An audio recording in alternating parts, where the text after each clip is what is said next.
The silver moon hung like a watchful eye over the dusty streets of Silver Creek, Arizona. The year was 1885, and the frontier still had teeth. Wyatt Callahan leaned against the weather-beaten post outside the saloon, his weathered face impassive as he rolled a cigarette with one hand. At 40, the former Army scout carried the hard miles of his life in the lines etched across his sun-darkened face and the permanent squint of a man who'd spent too many years scanning distant horizons. His Colt 45 hung low on his hip, not for show, but worn with the comfortable familiarity of a necessary tool. Three riders appeared at the far end of the street, dust billowing behind them. Even at this distance, Wyatt recognized trouble. The way they rode, hard and reckless, spoke of men with nothing to lose or something to prove. Neither type boded well. "I'd step inside if I were you, Callahan," Sheriff Burke muttered, appearing beside him. "Rawlings brothers. Just got out of Yuma prison." Wyatt struck a match against the post. "My business won't wait." "Your funeral," Burke said, retreating to his office across the street. The riders drew closer, their horses lathered and heaving. They dismounted outside the bank, just as the banker was locking up for the night. Wyatt watched as the shortest of the three pulled a revolver, jamming it into the banker's ribs. "Inside, now," the man growled, loud enough for Wyatt to hear. Wyatt sighed, flicking his half-smoked cigarette into the dirt. His ranch supplies would have to wait. Some days a man couldn't avoid trouble, no matter how hard he tried. "Three men, three bullets," he murmured to himself, checking his Colt's cylinder with a practiced flick of his wrist.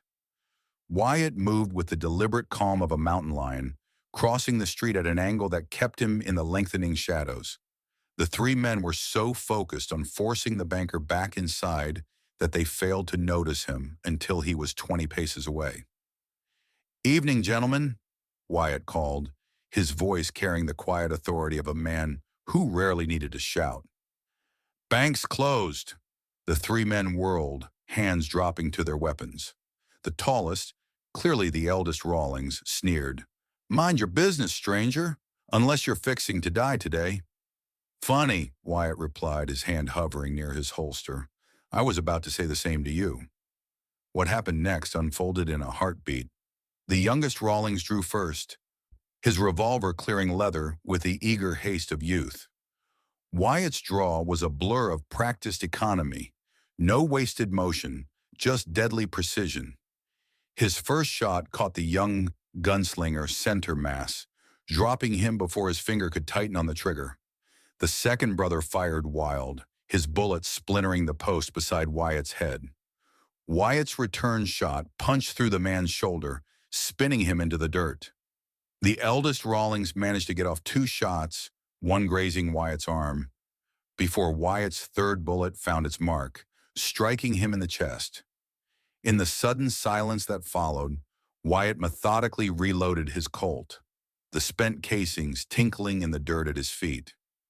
Sheriff Burke emerged cautiously from his office, shotgun in hand. "Damn it, Callahan," he muttered, surveying the scene. "Can you go one visit without leaving bodies in my street?" Wyatt shrugged, wincing slightly at the burn of the bullet graze. "Two breathing, one not.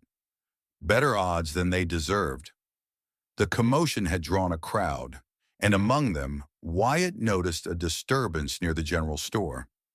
A young woman, no more than 17, was being roughly handled by a well-dressed man whose gold watch chain gleamed in the fading light. The girl's copper skin and high cheekbones spoke of Apache blood, though her striking blue eyes suggested mixed parentage. "You'll tell me what I want to know," the man hissed, shaking her with barely controlled violence. Something in the girl's defiant stance stirred Wyatt's memory. Despite the pressing need to tend his wound and complete his business in town, he found himself moving toward the altercation. "That's enough," Wyatt said, his voice carrying the hard edge that had made battle-hardened soldiers snap to attention. "Let her go." The man turned, revealing a face that might have been handsome if not for the cruelty etched into its features. Recognition dawned in his eyes as he took in Wyatt's tall frame and the freshly fired Colt at his side. "This doesn't concern you, Callahan," he said, his refined Eastern accent at odds with the frontier town. "This Apache half-breed stole something that belongs to me." "I stole nothing, Hargrove," the girl spat, her voice carrying both defiance and fear. "It was my father's." Wyatt's eyes narrowed. "Hargrove? Victor Hargrove?" The name triggered memories, whispered rumors of land grabs, of Apache hunting grounds mysteriously reassigned, of a powerful Eastern syndicate buying up Arizona territory, piece by bloody piece. "Mr. Hargrove to you," the man replied, his grip tightening on the girl's arm. "I represent the Westland Development Corporation, and this girl's father owed us considerable debts." "My father owed you nothing," she hissed. "You murdered him, just like you murdered my mother." Hargrove's hand rose to strike her, but froze mid-air as the distinctive click of Wyatt's hammer being cocked echoed between them. "I already shot 3 men today," Wyatt said quietly. "One more won't trouble my conscience." A tense moment passed before Hargrove released the girl, smoothing his expensive jacket with affected nonchalance. "This isn't over," he warned, his gaze shifting between Wyatt and the girl. "No one crosses Victor Hargrove without consequences." As Hargrove stalked away, flanked by 2 rough-looking men who had materialized from the gathering crowd, Wyatt turned to the girl. "You all right, miss?" "I'm fine," she said, rubbing her arm where Hargrove's fingers had bruised the skin. "But you shouldn't have interfered. He'll come after you now." "Wouldn't be the first time someone tried," Wyatt replied, studying her face more carefully. "What's your name?" "Maya Rivers," she said, watching him warily. "My father was Thomas Rivers, the geologist." The name hit Wyatt like a physical blow. Thomas Rivers, brilliant, idealistic, fearless in his pursuit of truth. They'd worked together briefly during Wyatt's scouting days, mapping the territory for the Army. Rivers had been one of the few white men who'd earned the Apaches' respect, learning their language and advocating for their rights when most saw them as little more than obstacles to manifest destiny. "Thomas Rivers is dead?" Wyatt asked, though he already knew the answer from the pain in her eyes. "Hargrove made it look like an accident at a mine site," Maya said bitterly, "just like he made my mother's murder look like illness. He wants my father's journal in this." She touched a turquoise pendant hanging at her throat, partially hidden by her dress. Wyatt's hand unconsciously moved to the inner pocket of his leather vest, where a small wrapped object had resided for years, a piece of turquoise set in silver wire that Rivers had pressed into his hand the last time they'd met. "This might save lives someday," Rivers had said. "Keep it safe." "We need to leave town," Wyatt said abruptly, scanning the street where Hargrove had disappeared. "Hargrove won't wait long to make his move." They fled Silver Creek at dusk, riding hard through the gathering darkness. A rifle shot from the edge of town hastened their departure, the bullet kicking up dust mere inches from Wyatt's mount. They took shelter in Wyatt's hunting cabin, tucked away in the foothills a day's ride from any settlement. "How did you know my father?" Maya asked as Wyatt built a small fire. "Worked with him when I was Army Scout." Wyatt unwrapped the turquoise piece he'd kept hidden for years. "Before he died, he gave me this." Maya's eyes widened. She removed her pendant, placing it beside Wyatt's piece on the rough-hewn table.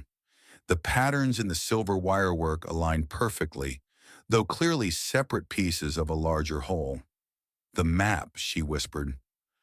"He split it into 3 pieces for safety." "Map to what?"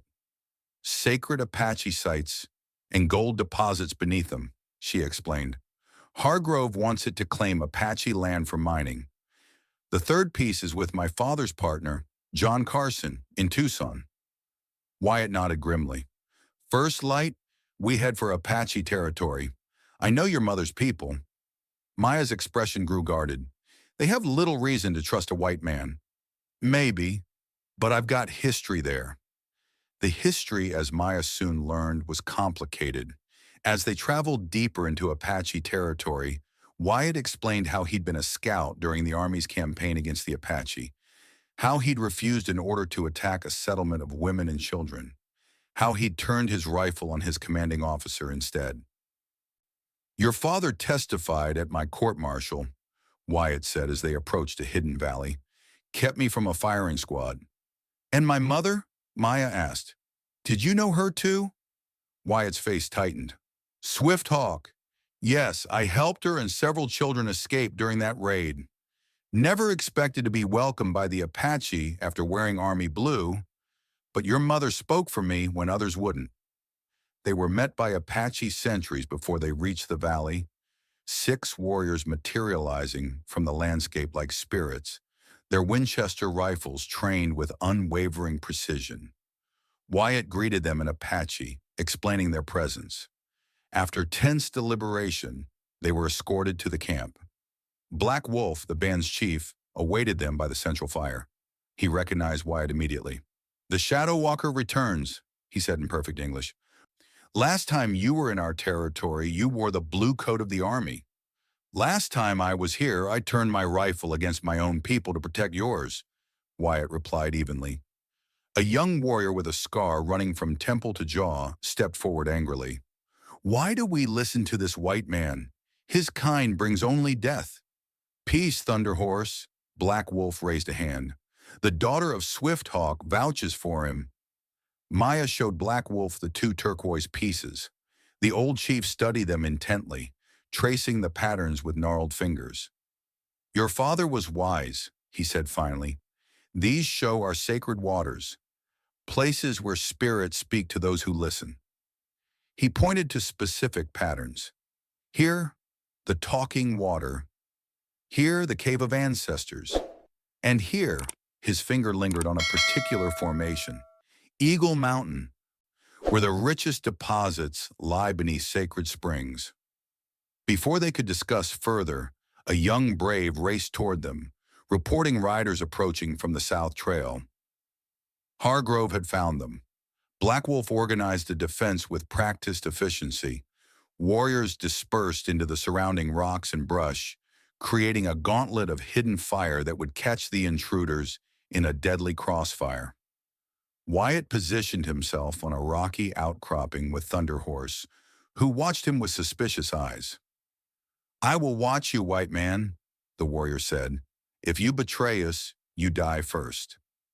Wyatt merely nodded, checking his rifle's action. When Hargrove's 15 riders entered the natural bottleneck of the pass, the Apache attack erupted from all sides. Wyatt's shots were precise, disarming rather than killing when possible. But as Hargrove's men regrouped, Wyatt spotted 3 riders attempting to flank the village. He intercepted them, exchanging fire as he maneuvered through the rocks. When Maya unexpectedly appeared near the fighting, one rider bore down on her. Wyatt's desperate shot went wide, but Thunder Horse's arrow found the man's chest, saving Maya. The battle turned quickly. Hargrove's men, caught in the open, began to retreat. Hargrove himself, bleeding from a wound to his arm, rallied his remaining men for a final push. "Enough, Hargrove," Wyatt shouted, standing alone in their path. "This isn't over, Callahan," Hargrove called back. "The judge won't let this stand." "The judge?" Instead of answering, Hargrove signaled retreat. As his men fell back, one dragged a captive, a young Apache brave, barely conscious. "Insurance," Hargrove shouted. "Tell the girl if she wants White Hawk alive, bring both pieces to Tucson. 3 days." That night, as the medicine woman tended Wyatt's bullet wound, she spoke cryptically. "You will find what you seek in Tucson, but not what you expect." Thunder Horse, who had fought alongside Wyatt, now offered grudging respect. "You fight well, Shadow Walker. For a white man." Wyatt managed a grim smile. "You shoot well. For someone using a bow when everyone else has rifles." The old ways are sometimes still best. Plans were made. Black Wolf would send Thunder Horse and two warriors with Wyatt and Maya to Tucson. They would find Carson, recover the third piece, and negotiate for White Hawk's release. And if negotiation fails? Thunder Horse asked, cleaning his knife by the firelight. Wyatt checked his reloaded Colt. Then we'll try something more persuasive. Tucson bustled with activity, miners, merchants, and land speculators crowding its dusty streets. Wyatt entered alone, using old contacts to gather information, while Maya and the Apache waited outside town.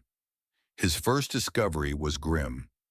John Carson was dead, found at the bottom of a cliff a month earlier.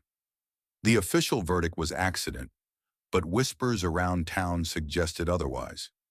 More disturbing was Carson's office, ransacked, papers scattered, the safe blown open. Whatever secrets it had held were gone. Wyatt's contact, silver-haired bartender named Mackenzie, provided the only lead. Carson had a son, Michael, reporter for the Territorial Gazette, been asking questions about his pa's death. Disappeared 3 days ago. Wyatt found the newspaper office locked, but a back window yielded to his knife. Inside, amid scattered papers, he discovered a hidden compartment beneath a loose floorboard. It contained a single envelope addressed to the daughter of Thomas Rivers.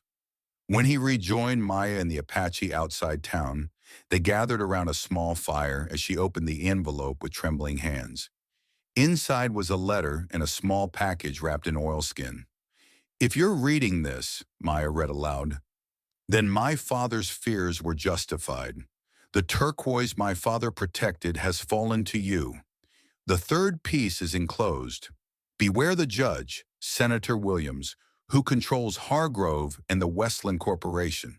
He plans to claim all Apache lands when the new railroad bill passes next week. My father died trying to expose him. I've hidden evidence in the old mission. Find it before they silence me too. Signed, Michael Carson. Maya unwrapped the package, revealing the third turquoise piece. When placed alongside the others, the pattern became clear, a detailed map of the territory, showing not only the sacred sites but also the boundaries of Apache land as defined in the original treaty before government adjustments. This proves the land is rightfully Apache, Thunder Horse said, understanding immediately. But what good is proof against white man's greed? Depends on which white men see it, Wyatt replied, studying the reassembled map. The judge might own territorial officials, but even a corrupt senator fears public scandal. Their planning was interrupted by a rider approaching at speed. One of the Apache scouts returned from watching Hargrove's camp. They're moving White Hawk, he reported breathlessly, taking him to the railroad ceremony tomorrow. The judge will be there. Wyatt's jaw tightened. They're planning something public, making an example. We need the evidence Michael Carson hid, Maya insisted. I'll get it, Wyatt said. The rest of you prepare to rescue White Hawk. The old Spanish mission stood on the outskirts of Tucson, its adobe walls glowing amber in the setting sun. Wyatt slipped inside through a side entrance, evading the two guards Hargrove had posted.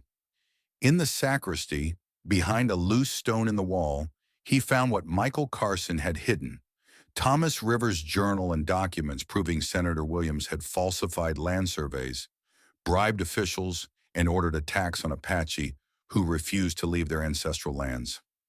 As Wyatt secured the evidence inside his vest, a voice spoke from the shadows. I was hoping you'd lead us to the third piece, Callahan. Hargrove stepped into view, flanked by 4 armed men. Where is it? Safe, Wyatt replied, his hand hovering near his holster. Along with Rivers' journal and enough evidence to hang you and your boss. Hargrove's smile didn't reach his eyes. The word of a disgraced Army scout and some half-breed girl against a United States senator? Who do you think people will believe? Depends on the evidence, Wyatt said, nodding toward his vest pocket, and how public the revelation. Tension crackled between them before Hargrove made his move. The ensuing gunfight was brief but brutal. Wyatt dove behind a stone pillar as bullets chipped the ancient adobe around him. He returned fire with precision, dropping two men before his Colt clicked empty. As he reloaded, Hargrove circled behind him. Wyatt sensed the movement too late. He turned to find Hargrove's revolver aimed at his chest. "Your luck's run out, Callahan." The arrow seemed to materialize from nowhere, striking Hargrove's shoulder with enough force to spin him around. Thunderhorse stood in the mission doorway, another arrow nocked and ready. "The white man's weapons make much noise," the Apache warrior observed dryly. "Sometimes silence is better." Wyatt didn't waste the opportunity. His fist connected with Hargrove's jaw, dropping the man unconscious to the stone floor. "Perfect timing," Wyatt acknowledged, securing Hargrove with his own belt. "But why are you here? You're supposed to be rescuing White Hawk." Thunderhorse's expression was grim. "The ceremony begins at dawn. The judge plans to hang White Hawk as a warning to all Apache who resist. We need your help." Dawn broke over Tucson's main plaza where a platform had been erected for the railroad ceremony. Senator Williams, the judge, stood resplendent in an expensive suit, addressing the gathered crowd about progress and civilization. Beside him, White Hawk knelt with a noose around his neck, his face bloodied but defiant.